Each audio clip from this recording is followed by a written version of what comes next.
When the Harris campaign launched, they got great traction by calling Trump and Vance weird. That was good.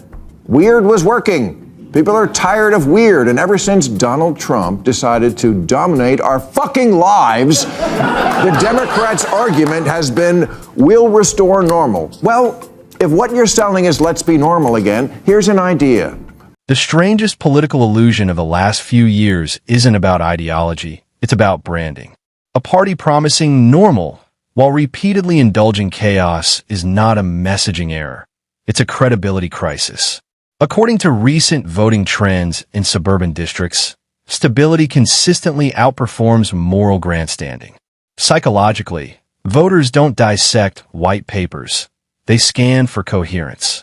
If you sell adulthood, you must behave like an adult. When tone and behavior diverge, trust collapses. Was rebranded as justice shopping. We stopped arresting shoplifters. Anti-racist baby was a bestseller. Corporations took DEI to ludicrous lengths. We opened our hearts to all who wanted to come here, and then also our borders. The weird framing aimed at Donald Trump and J.D. Vance worked because it was culturally fluent. It wasn't hysterical. It was dismissive. And dismissal can be lethal in politics. But here's the strategic trap. You can't call someone chaotic while defending policies that feel chaotic to regular families. Voters may not memorize legislation, but they instantly recognize inconsistency. The Harris campaign launched. They got great traction by calling Trump and Vance weird. That was good. Weird was working. People are tired of weird, and ever since Donald Trump decided to dominate our fucking lives, the Democrats' argument has been, we'll restore normal. Well, if what you're selling is let's be normal again, here's an idea. That's what Bill Maher pointed out on Real Time with Bill Maher. Not partisan outrage, structural reality. Swing voters don't crave revolution. They crave predictability. Streets that feel safe. Schools that produce results. Leadership is not applause management. It's boundary enforcement. When the loudest 3% dictate tone, the quiet 60% recalibrate their vote. Not too late for Kamala Harris to do what many have been calling for her to do since she became the candidate. Have a sister soldier moment. And if you weren't around in 1992, let me tell you what a sister soldier moment means. It's when you earn cred with the middle-of-the-road voters by standing up to an extremist in your own coalition. For Bill Clinton in 1992, that was a notorious rapper. No, not him. No, Sister Soldier, whose music is not much remembered, but her words are. After the LA riots in 92, she said, if there are any good white people, I haven't met them. Now, in fairness, she had just come out of Williams-Sonoma. The spiral began when language started replacing reality. Looting became rebranded. Enforcement became optional. Compassion became rhetorical insulation. Based on exit polls in competitive cities, perceived public safety directly correlates with political shifts. You can argue intention all day. Elections are graded on lived experience. When voters feel gaslit about obvious decline, they disengage or they defect. In 2020, the left got a little carried away. Carried away, like most of the merch at this shoe store. Get it, carried away?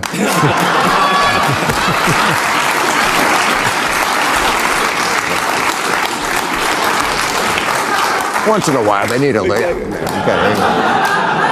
Looting was rebranded as justice shopping. We stopped arresting shoplifters. Anti-racist baby was a bestseller. Corporations took DEI to ludicrous lengths. We opened our hearts to all who wanted to come here, and then also our borders. Portland decriminalized all drugs, and Seattle set up a no-cop zone until they had to reverse course on both. Standardized testing was dropped until schools saw how dumb that was. Education exposed the fracture most clearly. Yes, standardized tests are imperfect. Critics argue they can entrench inequities. That's a legitimate debate. But eliminating measurement doesn't eliminate disparity. It hides it.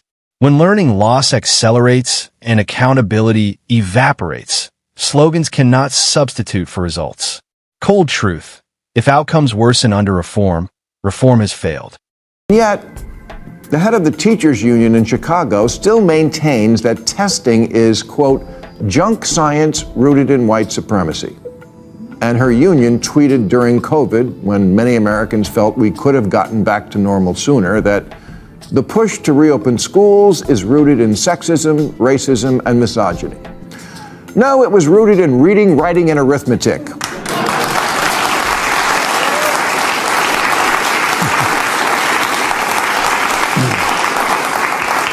The teaching of which is apparently job none in Chicago, because only about 1 in 4 students in the city are proficient in either math or English, and absenteeism is off the chart. Some equity frameworks crossed into quiet condescension. The suggestion that standards themselves are oppressive implies certain students cannot meet them. That's not empowerment. That's diminished expectation disguised as virtue. At a human level, belief is communicated through rigor. High standards plus support signal faith in potential. Lowered bars signal doubt. I also think Kamala Harris could have a moment if she trotted out her favorite phrase and said, "Let me be very clear. Our schools need to do better. Our kids need to be in school, and when they're there, they need to have the phones off and the brains on, learning the basic things we used to teach. And the idea that testing is rooted in white supremacy is in itself a racist belief that says black children can't compete with white children on tests, which they surely can." Then came the culture of moral punishment, cancellation as governance. Every political tribe has mob instincts, but the normalization of digital execution created fear, not unity. Psychologically, fear produces silence, not loyalty. Communities don't grow under intimidation. They calcify. Real progress persuades. Manufactured progress coerces. Of any matters of politics or what's right or wrong, the one thing I know for sure about America is this: it's run by mean girls. Mean girls in the press and in politics and in life. And when they smell blood in the water, the lust to finish off a vulnerable person will never. Even voters aligned with progressive goals recoil at condescension. This resonates because dignity outranks ideology. When campaigns become full-time reaction channels to Donald Trump, strategy narrows to outrage. Data from recent election cycles shows that anti-candidate messaging peaks early but decays fast.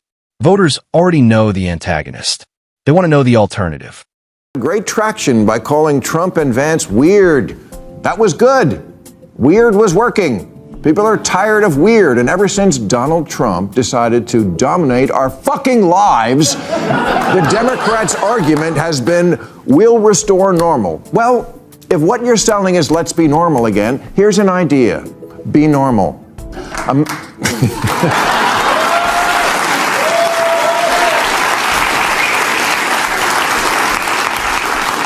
America doesn't need a revolution. It needs fix. When that alternative feels vague or overly managed, strength perception erodes.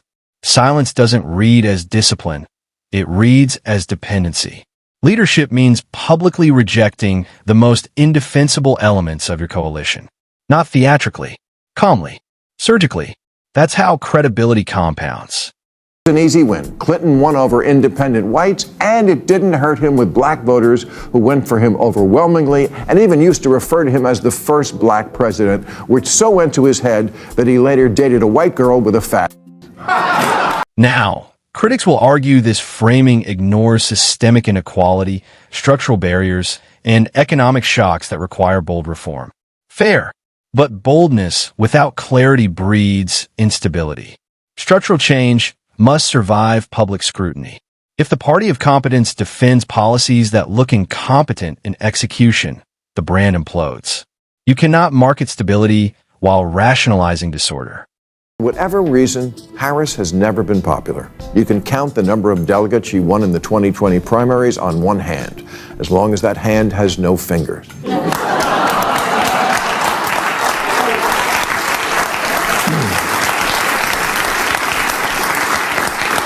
In 3 years as vice president, she's been quieter than an electric car. And Sometimes life isn't fair. It's not fair that she's not popular. She's intelligent and accomplished, and in fact was put in charge of the border. And look at how... Okay, bad example. Here's the forward edge. If this trajectory continues, the next election won't be about left versus right. It will be about authenticity versus performance. Based on demographic shifts among independents, credibility is becoming the decisive currency. Being normal shouldn't be revolutionary. It should be baseline governance. When baseline feels radical, the system is unstable. So the real question is this: who is willing to confront their own side to restore trust?